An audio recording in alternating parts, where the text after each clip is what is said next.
Amém. Muito obrigado, meu amigo Dinho. Quero agradecer aí a honra do convite, de verdade.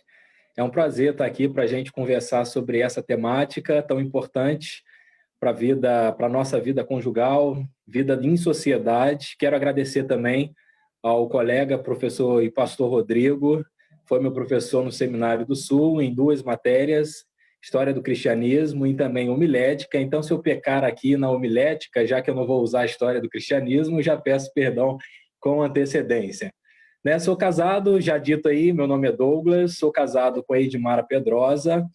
A gente vai completar aí 7 anos de laço matrimonial no dia 14 de dezembro. Está aí uma coisa importante, você que é casado, jamais se esqueça da data do matrimônio, do casamento.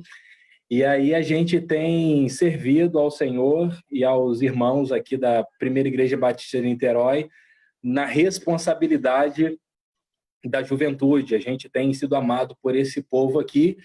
E aqui a gente fez uma divisão da nossa juventude da seguinte forma: a gente tem aqui o departamento do Classe A, que são os adolescentes, temos aqui o Sou Jovem, que é, de certa forma, um jovem casado, um jovem solteiro, e temos aqui também os jovens casados, o grupo que é chamado de Bem Casado. Então, a gente tem trabalhado com esse pessoal, a gente tem se animado e tem sido algo muito positivo para nós, né? Então, a gente quer, nessa noite, conversar sobre essa temática muito importante, e é interessante a gente trabalhar essa temática com jovens casados. E aí você pode ter jovem casado que é recém-casado, e você pode ter jovem casado que tem uma idade de jovem que é casado. E isso é perceptível, talvez um hiato, a gente pode chamar aqui de um hiato na juventude batista brasileira, onde nós, às vezes, quando percebemos que o jovem se casa, o jovem ele fica, de certa forma, deslocado dentro da igreja. Ele é jovem, mas agora ele já não tem mais a participação, ele participa da celebração da juventude ou ele vai para um departamento de família. E aí, por isso, até a gente resolveu propor aqui esse trabalho para que pudéssemos ter um trabalho voltado para a juventude que é casada. Eu, por exemplo, me casei muito jovem, saindo da adolescência. Eu brinco com o pessoal que mais um pouquinho seria um casamento judaico com uma idade bem recente. Me casei com 20 anos e a minha esposa tinha 19, ou seja, com 20 anos eu já estava casado, e aí ficou esse ato: eu sou um jovem ou agora não dá para participar mais de algumas coisas da juventude? Então, pensando na minha própria demanda, eu resolvi, então, já chegar aqui na PIB de Niterói, conversar com os amigos, estabelecer liderança para que pudéssemos, então, estabelecer um trabalho que abarcasse essa faixa etária. Olha, trabalhando propriamente dito essa nossa temática, uma temática já dita aqui que é muito importante, onde nós vamos conversar sobre a arte da conjugalidade.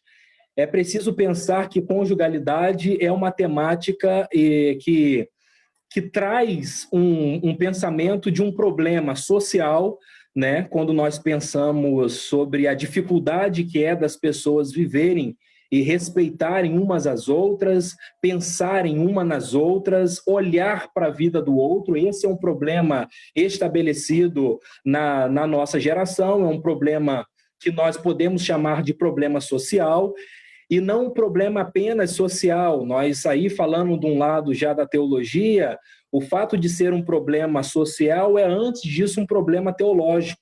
Quando nós analisamos o texto de Gênesis, talvez numa leitura bem rápida, até mesmo superficial, nós percebemos que Gênesis 3 vai apontar essas rupturas, né, de dimensões teológicas, quando o ser humano ele se desvincula do próprio Deus, ruptura sociológica, quando o ser humano olha para o outro e coloca a culpa no outro. É o caso do fato de Adão colocar e impor a culpa sobre Eva. Quando nós analisamos a ruptura do ser humano tendo medo, Gênesis capítulo 3 também relata isso, não me falha a memória, no versículo 10 ou versículo 12.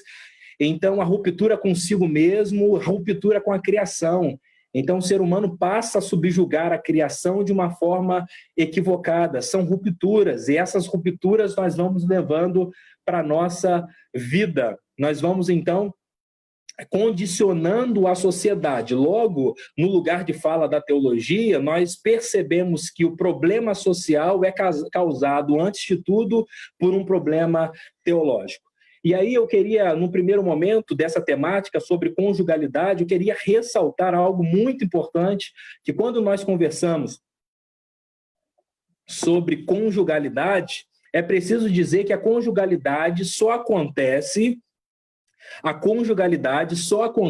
quando compreendida de forma correta a individualidade.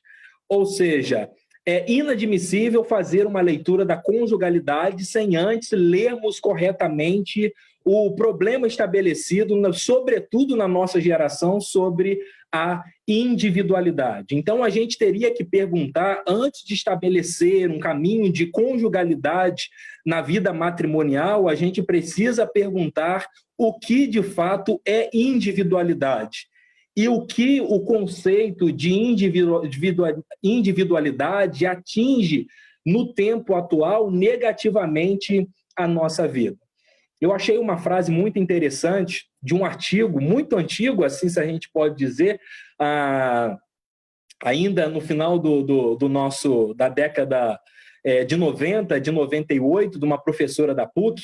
Ela vai dizer que toda dificuldade de ser casal, inclusive eu tenho esse material em slide, se alguém quiser solicitar, a gente pode enviar sem nenhuma dificuldade. E a frase da Terezinha, uma doutora da PUC, ela diz que toda dificuldade de ser casal reside no fato de o casal encerrar ao mesmo tempo, na sua dinâmica, duas individualidades e uma conjugalidade. Ou seja, quando eu decido me casar e do outro lado, quando a minha esposa aceita, acolhe, decide se casar comigo, nós estamos encerrando em uma única dinâmica, ao mesmo tempo, duas individualidades e estamos reafirmando uma conjugalidade.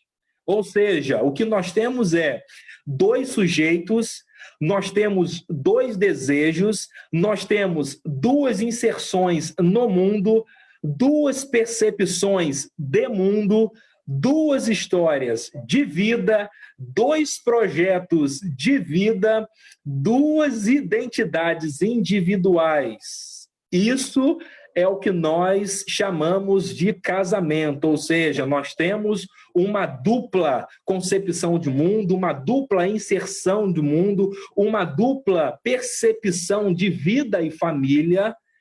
Isso agora tem a ver com uma relação amorosa onde convive uma conjugalidade. Ou seja, conjugalidade passa a ser um desejo conjunto, uma história de vida conjugal, um projeto de vida de casal, uma identidade conjugal. Isso aqui é muito importante, nós vamos falar um pouquinho à frente quando voltarmos a tocar nesse aspecto sobre a identidade conjugal. Então, o problema que vai nos ser apresentado aqui pela doutora Terezinha, ela é do Departamento de Psicologia da PUC, é que nós temos duas individualidades, ou seja, tem a individualidade do Douglas e tem a individualidade da Edmara. A Edmara tem uma inserção no mundo, a Edmara tem uma cosmovisão, a Edmara tem uma percepção, a Edmara tem a sua conjuntura, que a gente pode chamar de biopsico sócio-espiritual, e o Douglas não diferente.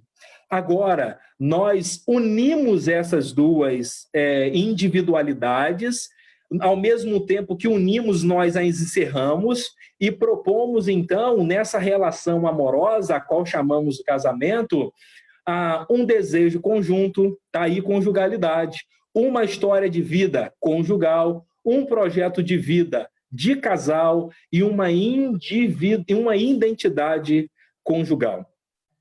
Então, para a gente ressaltar aqui, essa seria uma complexidade. Por isso as pessoas falam que o casamento é algo muito difícil, porque você une duas pessoas que são totalmente diferentes, e há quem diga que os opostos se atraem, e às vezes isso de fato acontece. Alguém que gosta muito de sair se casa com alguém que é quieto, por ele não saía debaixo do cobertor numa época fria, e alguém que gosta muito de passear, outra pessoa que é mais na dela, alguém que gosta muito de falar se une com alguém que é muito quieto, só fala quando lhe é solicitado. Ou seja, é nessa dinâmica, é nesse propósito que encerramos, então, duas individualidades e propomos, então, uma conjugalidade.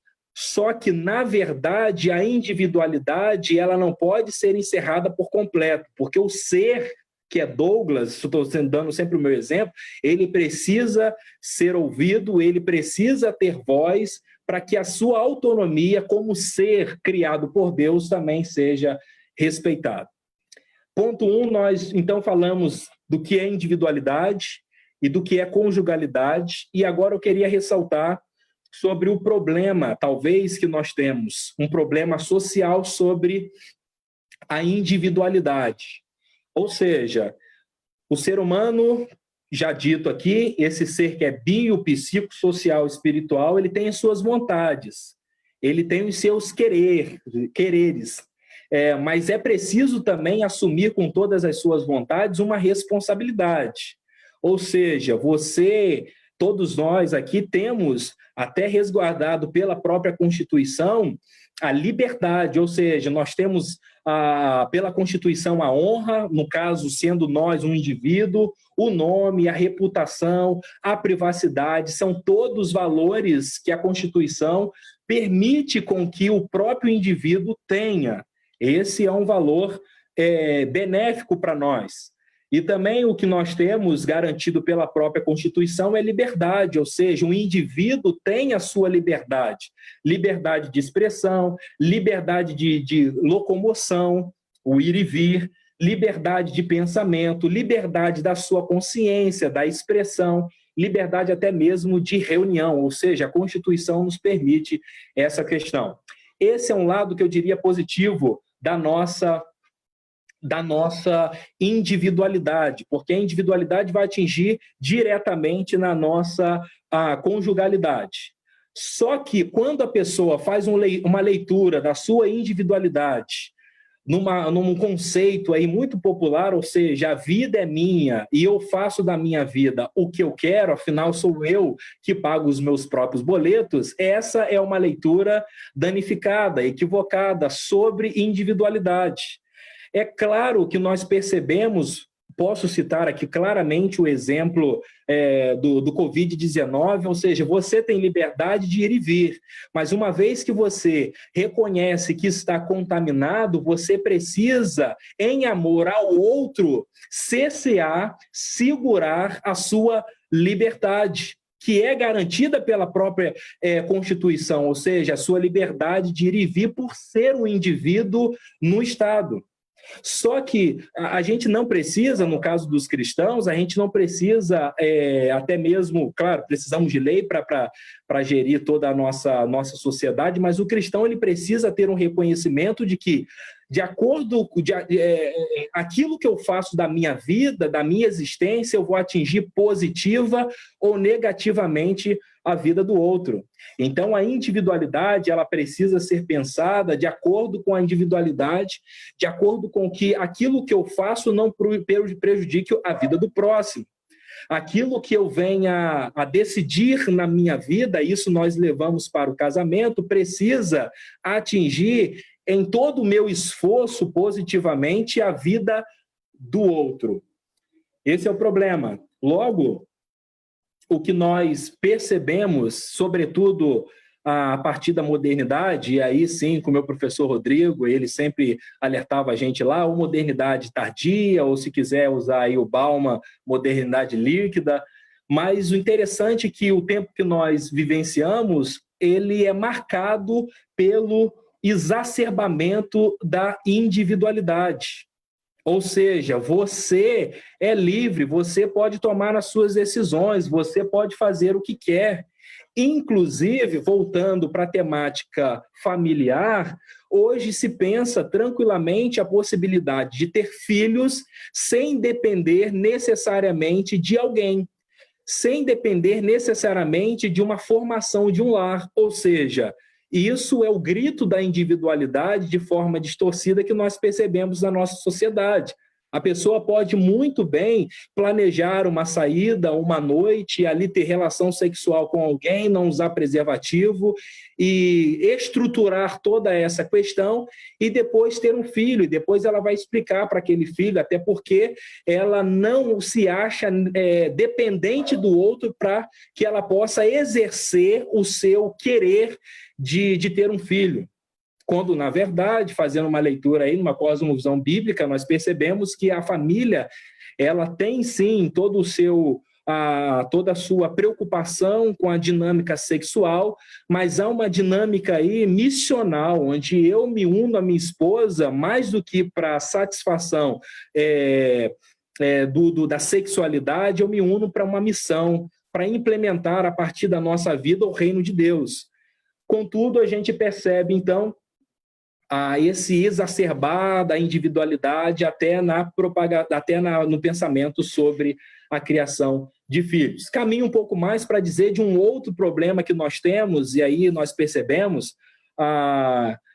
é que quando há um crescimento e há uma valorização da individualidade, se percebe, às vezes, por parte de algumas pessoas, inclusive isso era lei, né? Em 1916, lei 3.000 e pouco, dizia que a mulher deveria levar no seu próprio nome, depois de casada, deveria levar o nome do seu esposo, né? Isso embasado no modelo de família da sociedade romana ainda.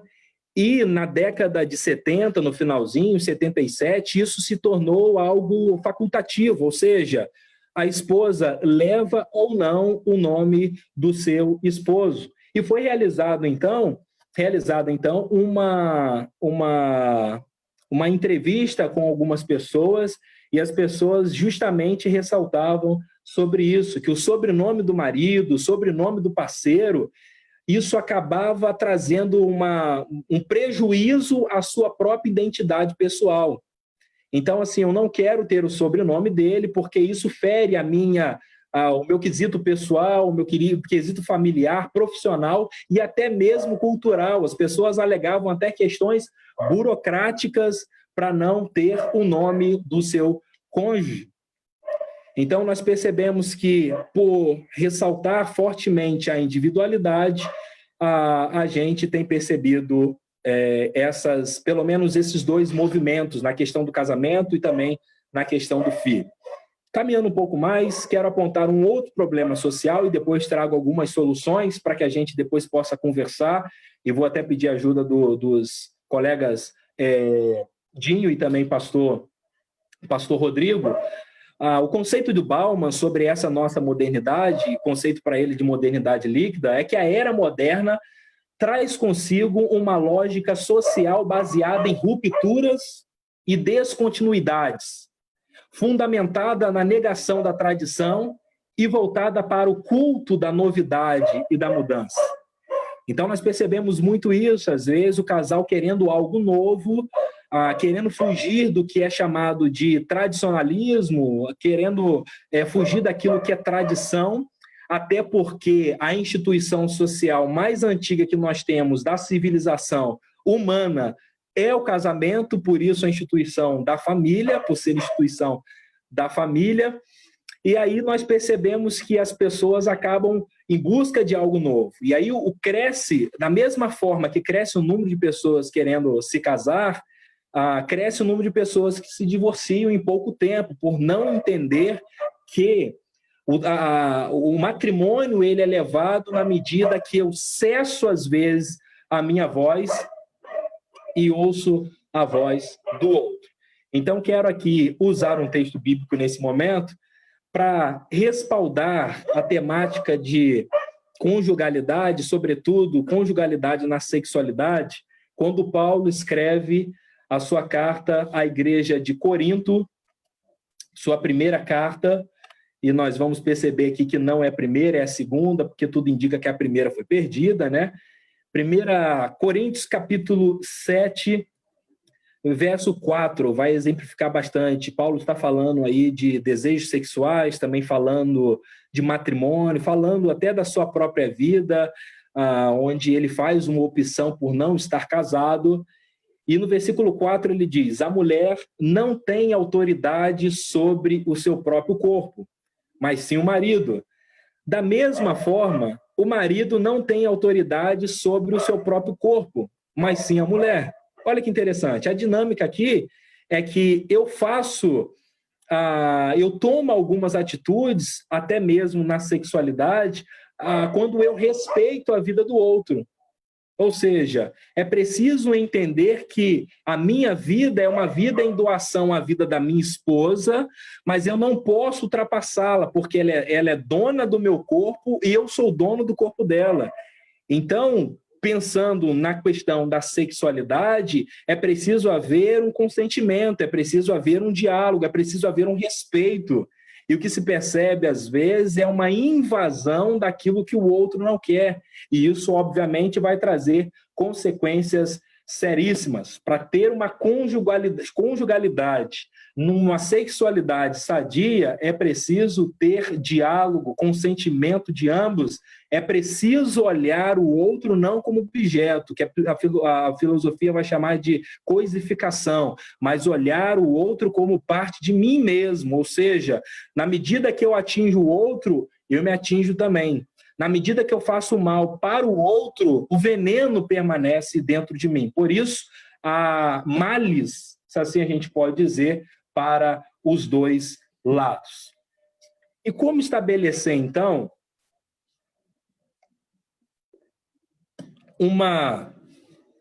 um campo, talvez, dentro da conjugalidade de diálogo? E aí eu posso citar aqui um texto pequenininho, mas que assim me marcou bastante, que é um texto chamado Escutatória, de Rubem Alves, que ele vai dizer que há muita gente que está preocupado com falar, mas poucas pessoas que se preocupam com ouvir. E não é ouvir assim, às vezes acontece isso dentro do nosso lar, a esposa fala um negócio e daqui a pouco você não lembra mais, ela vai ter que repetir, você está com problema de memória, o que está acontecendo? Ou seja, é porque a gente não parou para escutar.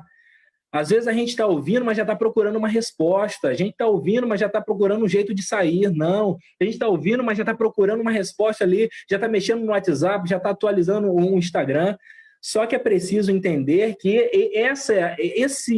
esse dom da escuta é o silenciar por completo a sua voz para ouvir o outro. E quando nós fazemos isso, nós percebemos que há uma necessidade enorme de abrirmos mão dos nossos conceitos, de abrirmos mão, então, da nossa concepção de verdade, abrirmos mão dos nossos achismos, para que, em respeito à individualidade do outro, formamos o absoluto, que a psicóloga Terezinha também vai chamar, do absoluto do casal.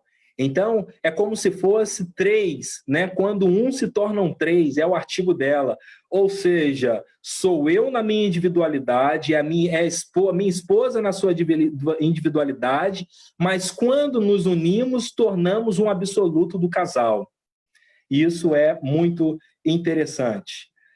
E aí nós encontramos, então, esse equilíbrio entre individualidade e conjugalidade. Caminhando um pouco mais para fazer aqui as minhas considerações finais, para nós terminarmos aqui,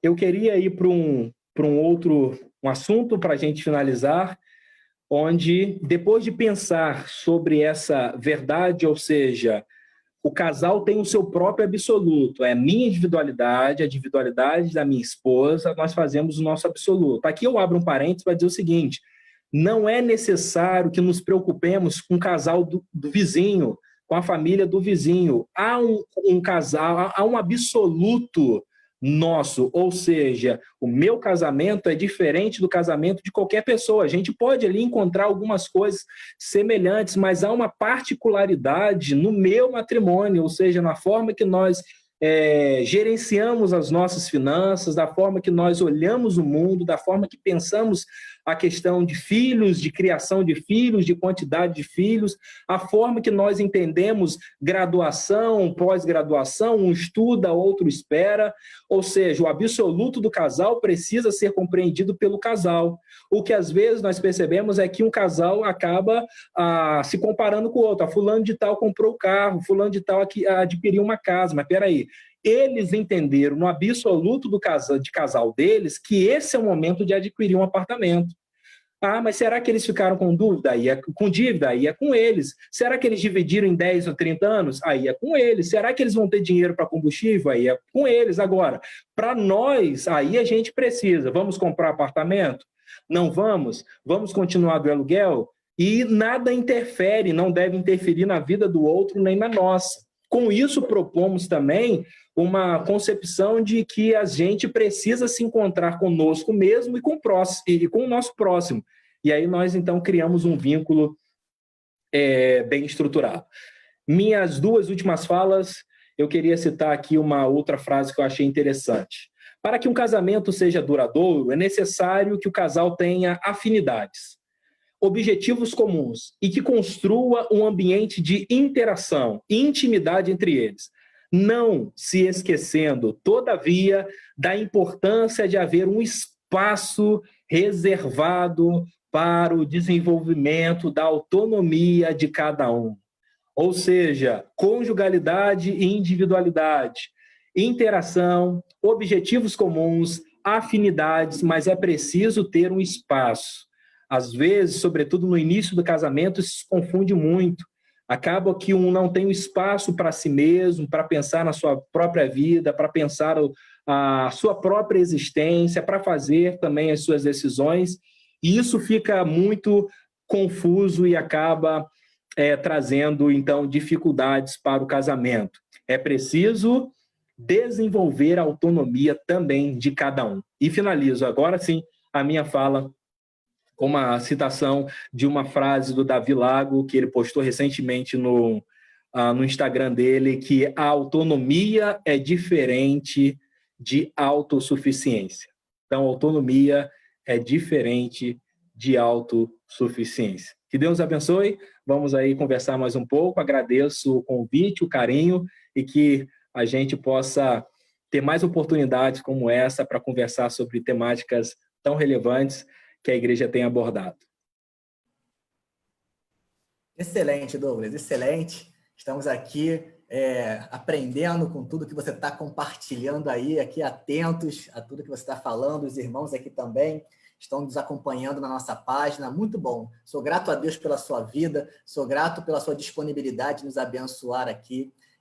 Excelente as suas colocações. Eu queria fazer, Douglas, uma primeira pergunta, né, para a gente dialogar sobre o que você trouxe aqui para a gente, né? Você citou Rubem Alves, né? E Rubem Alves tem uma metáfora, Douglas, que eu acho bem interessante, quando ele vai falar que o casamento ele tem que ser como um jogo de frescobol, né? E aí ele compara, né, o jogo de tênis, onde num jogo de tênis você quer jogar a bola de uma maneira que o seu oponente, olha só aqui, ó, seu oponente, seu adversário, ele não consiga pegar a bola. Então, você bota um efeito difícil para a pessoa não pegar, para ela correr, se cansar ali, para conseguir devolver para você.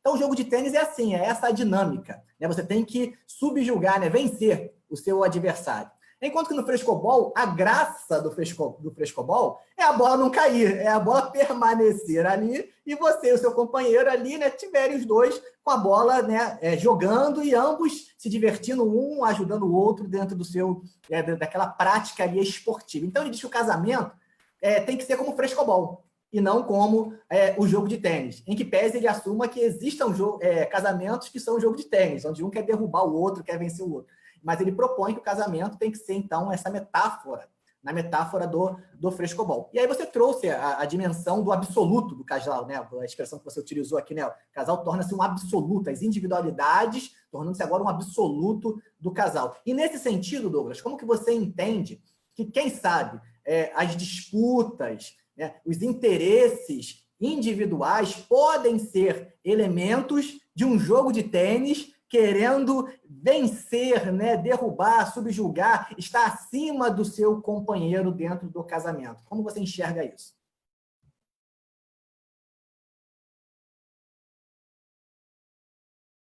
Liga o microfone, Douglas, o microfone. Opa, voltou aí de boa? Eu acho interessante, até pincelando aqui o texto de Gênesis capítulo 3, é que assim, depois que nós temos a ruptura do ser humano consigo mesmo, o que se percebe é que, às vezes, as pessoas vão para o casamento tentando buscar na outra pessoa aquilo que elas não encontraram ou não se encontraram consigo mesmas. Então, acaba que você leva, então, para o casamento, vai para o casamento mal resolvido consigo mesmo, não se conhecendo, não sabendo quem você é de fato, as suas falhas, os seus equívocos, as suas fraquezas, naquilo que você é bom, e isso acaba, então, obviamente, refletindo na relação matrimonial. E aí vai surgir muitas atitudes ásperas, né? Muitas questões ríspidas, muitas questões agressivas, porque o absoluto do casal se tornou um absoluto de duas pessoas não bem resolvidas. E aí é um problema, e vai ser sempre essa competição de quem ganha, de quem sai na frente, quem termina, quando na verdade deveria ter esse autoconhecimento, essa compreensão. Olha, nisso aqui de fato eu preciso de ajuda, eu não caminho muito bem, eu preciso de um acompanhamento médico, no caso psiquiatra, ou preciso de uma terapia para eu conseguir vencer isso, porque em dado momento na minha vida ou na minha infância eu sofri muito disso. Ou seja, quando você se conhece, você estabelece aí, então, um matrimônio mais tranquilo. De fato, diante de tudo isso que a gente já conversou, o matrimônio é um desafio, mas quem consegue se autoconhecer estabelece um matrimônio de diálogo, de sentar, de ouvir, de fechar, de se calar às vezes para ouvir o outro, o que é muito, muito, muito importante. E uma outra coisa aqui, uma vez que a gente percebe que essa dinâmica de competição acirrada entre um e o outro se estabeleceu, não é permitido, né, assim, para o bem do casal, delongar essa questão. É preciso dar um basta. E esse basta, de novo, é dado a partir do confronto, do conflito resolvido e não do confronto. Tá aí uma outra problemática, né, que as pessoas, quando vão sentar para conversar, elas têm, ou às vezes correm do conflito, ou às vezes elas vão para o confronto. Então é dedo na cara, é acusação, é trazer coisas do passado que, de fato, não resolve, só machuca e magoa ainda mais as duas pessoas.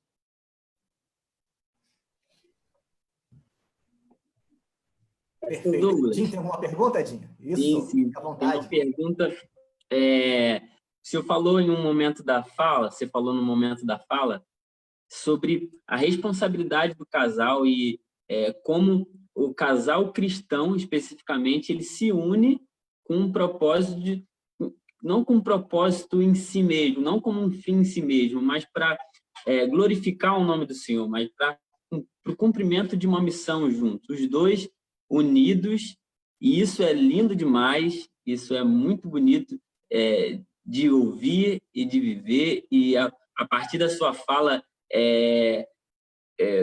isso traz para a gente diversas faces do casamento ali, de como, apesar de complexo, é muito bonito e é muito bom de se viver o casamento. Nós temos, como casal, como casais cristãos, nós temos esse entendimento de que nós nos unimos para o cumprimento de uma missão que é maior do que nós mesmos. E aí, nós vemos hoje, em nossa sociedade, pessoas que não mais, elas não mais se casam, muitas vezes elas não se casam, elas se juntam. E muitas vezes também, quando se casam, elas se casam com o pé atrás, colocando ali dentro do casamento diversas questões que já são estabelecidas pensando no divórcio. E aí a pergunta é sobre como nós, enquanto casais cristãos, né, como nós podemos ser luz, como nós podemos transmitir e refletir o amor de Deus, refletir essa possibilidade de amar e ser amado, de construir um casamento feliz para essa sociedade que a gente está vivendo, onde, como você falou em sua fala, todas as coisas estão se desmanchando no ar. Então, eu acho que quando a gente consegue compreender o que marca, né, a nossa sociedade atualmente, a gente já consegue estabelecer aí, primeiro lugar, arrumando a nossa própria casa, né? O que acontece? A gente percebe que há uma busca desenfreada pelo prazer que marca a nossa geração. Então, por isso, cresce o consumo de pornografia, pessoas que pensam até veicular aí a prostituição como profissão, ou seja, deixa de se pensar a vida, né, para além da sexualidade, ou seja, as pessoas estão sempre com anseio de cobrir um vazio no seu coração, elas estão sempre em busca de alguma coisa, e isso é sempre de forma exacerbada. Esse é o problema da nossa sociedade, né? E está aqui um problema que nós precisamos conversar com a juventude, de dois polos, né? De que às vezes você não pode se casar, e há muitos casamentos que são danificados por essa má compreensão. Não vou casar porque eu estou com muita... Eu não tô conseguindo controlar, a gente vai ter relação antes, coisa e tal. E aí toma uma atitude de casar, quando aqui, até uma opinião particular, abrindo um parênteses, eu acho que se o casal ainda não entendeu e vai casar única e exclusivamente por causa da sexualidade, é preciso repensar a própria vida, talvez dar um tempo e aí sim arrumar toda a casa para que depois haja uma união. Inclusive, está aqui um pilar muito importante, você já disse aí, Jim, relembrou, que é essencial, essa autoconsciência do casal e desse casal que é absoluto, na medida que o que Deus quer de fato com a minha vida, né? E isso é que Deus tem uma vocação para cada casal que se casa. A intenção é que eu possa melhorar a minha geração, ou seja, os meus pais tiveram dificuldades, os meus avós também, e agora eu preciso repensar os erros dos meus pais, dos meus avós, e claramente esses equívocos estão entranhados, de certa forma, nas minhas atitudes, e não é à toa que às vezes a minha esposa brinca, olha, essa atitude não é sua, isso é reflexo de alguém, ainda mais sou casado com alguém que está fazendo psicologia no 7º período, então não tem para onde fugir.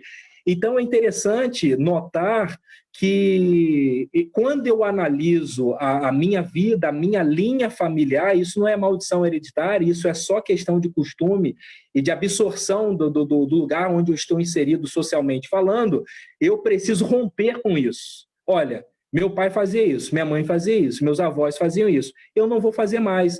Aqui está uma grande missão do casal crente e um casal não crente. Obviamente, o casal crente vai ter a vida perpassada pela pessoa de Jesus Cristo e vai apresentar, a partir da família e da comunhão familiar, a salvação em Jesus Cristo.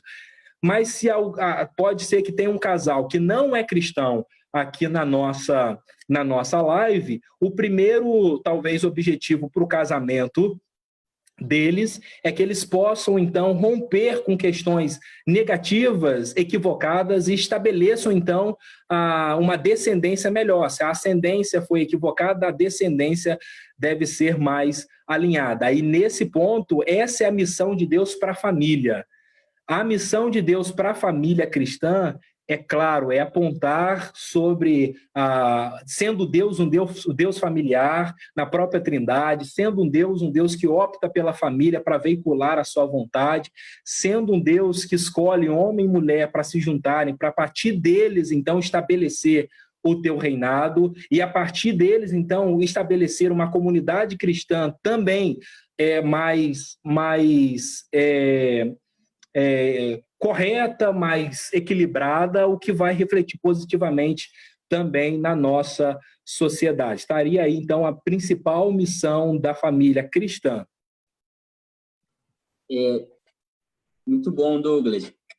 O Douglas, ele daqui a pouco ele tem um compromisso. A gente viu aqui que tem uma pergunta da Gleise, uma pergunta que ela faz ao Douglas. Eu vou pedir, eu não estou conseguindo aqui me manobrar para ler a pergunta. Eu vou pedir para o pastor Rodrigo ler a pergunta e depois dessa pergunta, depois dessa resposta, na verdade, do pastor Douglas, a pergunta da Gleise, o pastor Douglas vai ser liberado e daqui a pouco ele já tem um outro compromisso.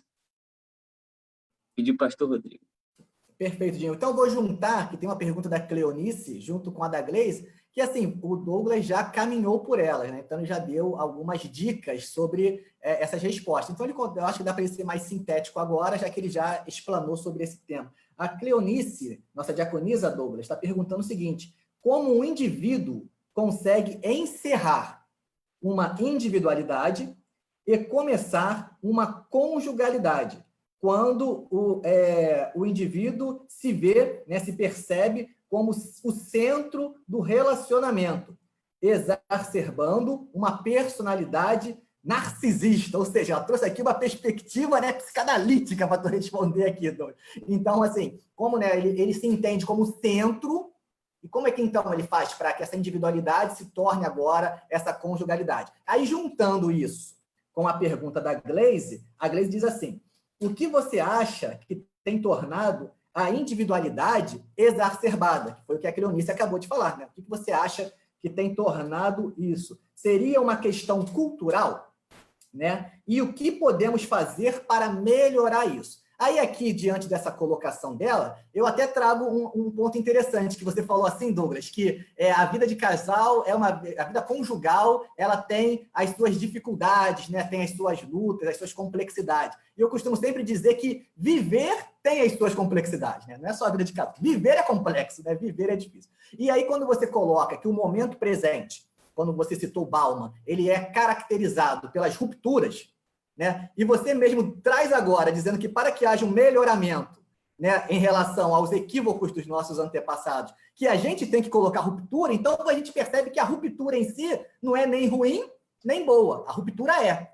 E ela pode ser boa e ela também pode ser ruim, dependendo aquilo que você está rompendo, né? Se for coisas positivas, você está rompendo com coisas positivas, isso pode ser ruim para a sua vida. Se é uma ruptura de coisas negativas na sua vida, isso pode ser bom. Então, isso é característico do nosso momento. Então, é a pergunta da Gleise. Isso é uma questão cultural? E se é, como podemos fazer para melhorar? Então, juntei as duas perguntas aqui, da Cleonice e da Gleise. Como que a individualidade, né, pode ser vivenciada na conjugalidade, quando a pessoa olha muito para si como centro da relação, né? E de onde vem isso? Isso é cultural? E como podemos superar? Que é a pergunta da Gleise.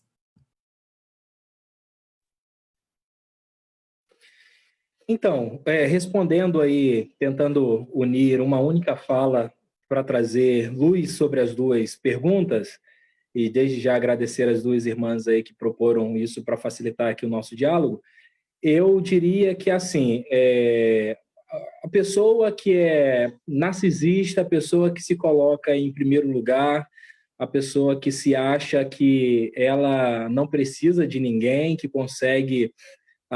tem aí até, fiz a citação, né, da autossuficiência, a pessoa precisa ter uma autoconsciência de que esse não é um caminho que a leva muito adiante.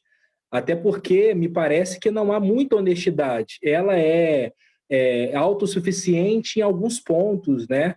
Em outros pontos não, porque ela sempre está dependendo das pessoas, ou seja... E isso me parece até um aspecto... E isso, às vezes, desdobra no aspecto de fanatismo das pessoas, fanatismo com religião, com política, até consigo mesmo.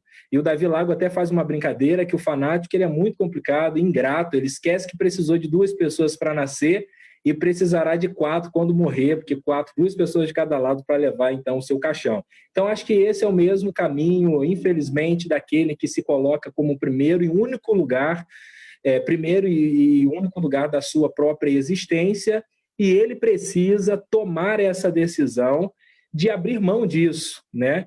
E eu não aconselharia, uma vez que uma pessoa tem esse conhecimento, né, já que estamos aqui falando sobre casamento e também aproveitando a oportunidade para dar conselho àqueles que pensam em começar a vida matrimonial, é preciso pensar bastante, porque uma vez que se casa com alguém que tem esse tipo de decisão, dificilmente, a não ser que ele decida, ele vai mudar.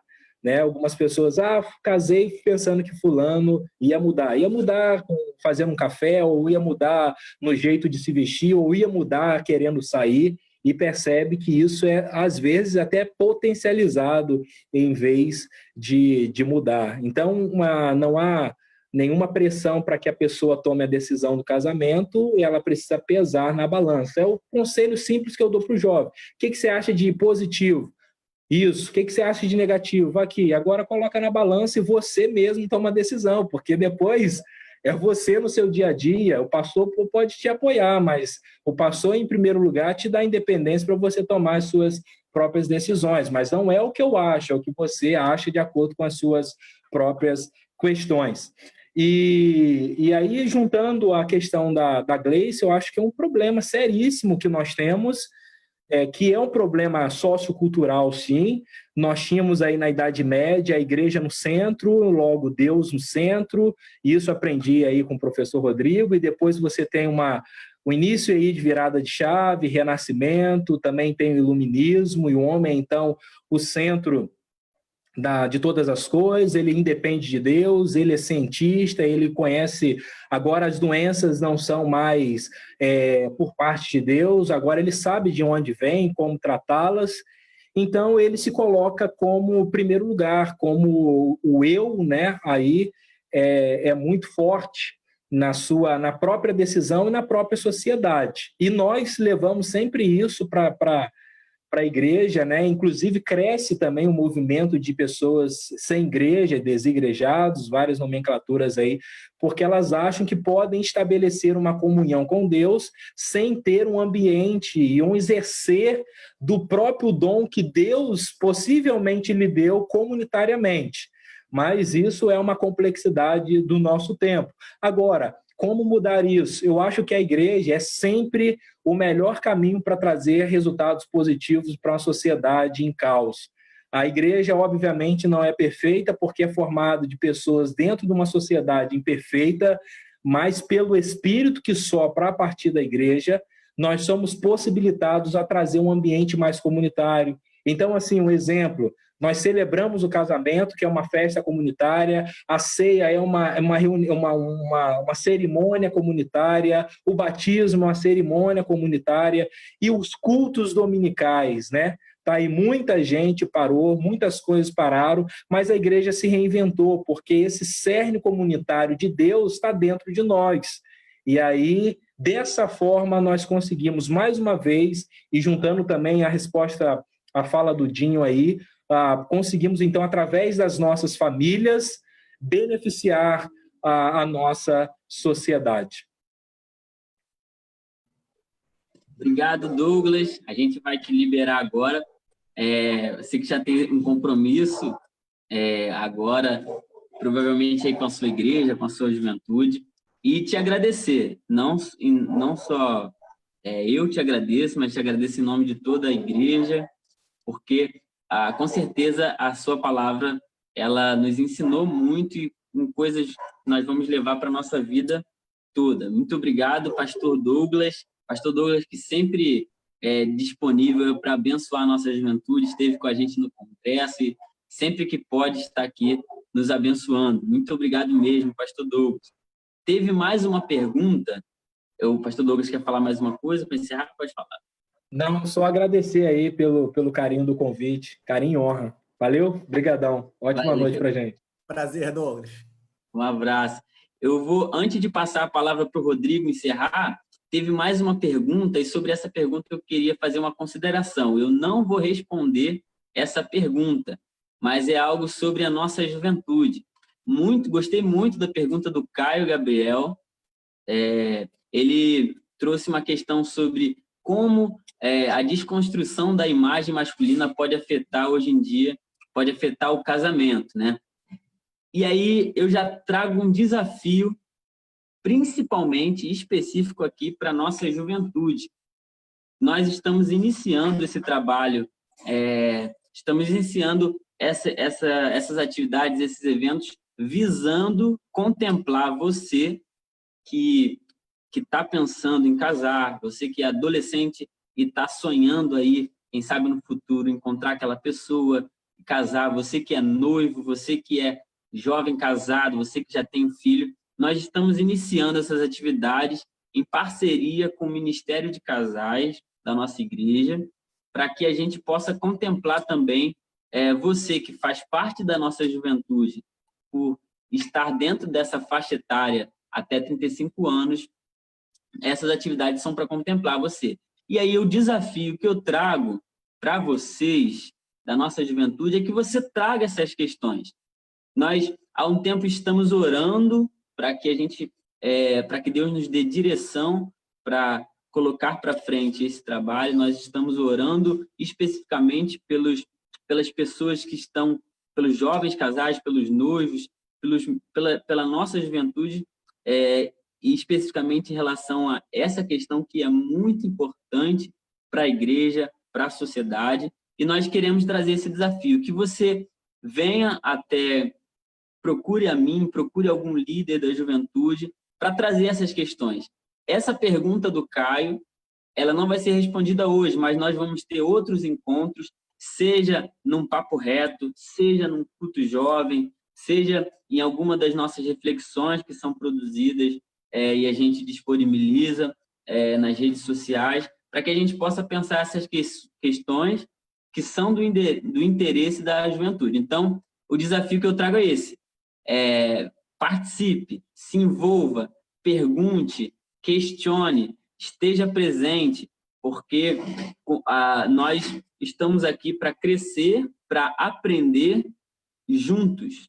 Então, esse é o desafio que eu deixo para a nossa juventude. E aí já passo a palavra para o Rodrigo.